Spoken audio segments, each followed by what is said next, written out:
In the year 2025, one might have hoped that the global community would be working together to address the existential threat of climate change, working to prevent future pandemics, working to address the massive levels of income and wealth inequality that exist, working to improve the standard of living of struggling people all over the world.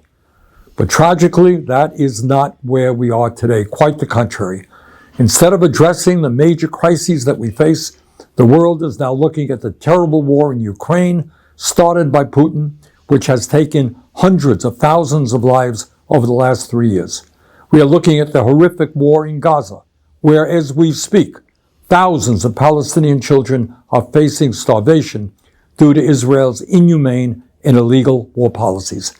And now we face a dangerous and escalating war in Iran, which was begun in violation of international law by the extremist Netanyahu government.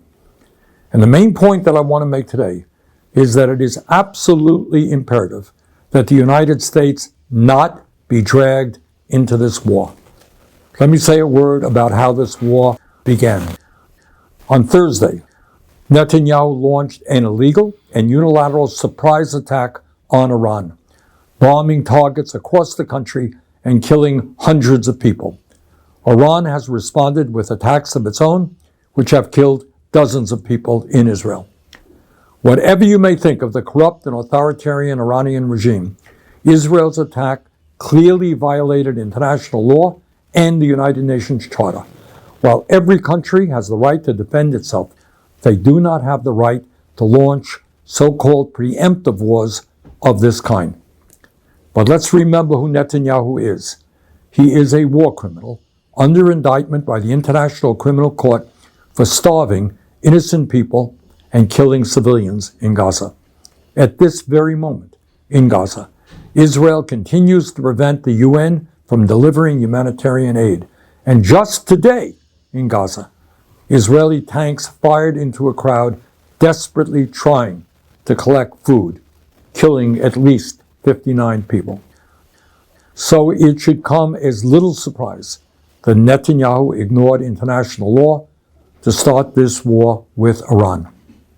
But Netanyahu's decision to strike also directly contravened the express wishes of the United States, which was seeking a diplomatic resolution to the long-standing tensions around Iran's nuclear program. In recent months, the United States has held 5 rounds of negotiations with Iran to resolve these long-standing concerns. Let me repeat. In recent months, the United States has held 5 rounds of negotiations with Iran to resolve these long-standing concerns.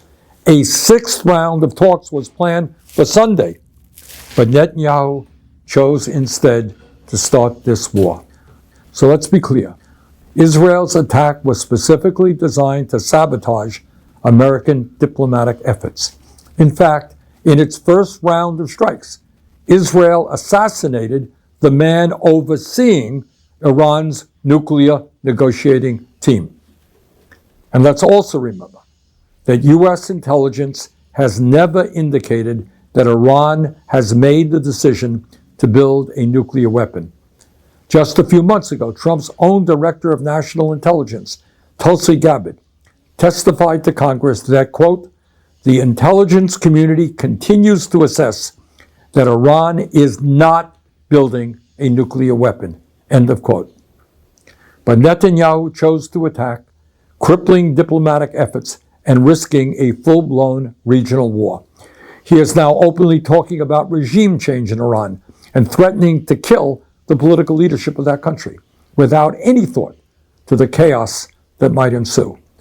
Let's also not forget that the current Islamic regime in Iran is itself the product of a Western-backed coup in 1953 that overthrew the democratically elected government of Iran and replaced it with a corrupt autocrat.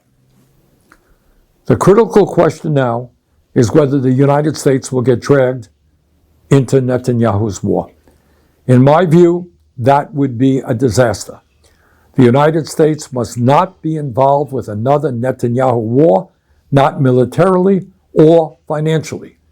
The United States Constitution is crystal clear. There can be no offensive use of military force against Iran or any other country without an explicit authorization from Congress. No such authorization exists, and any U.S. involvement would therefore be illegal.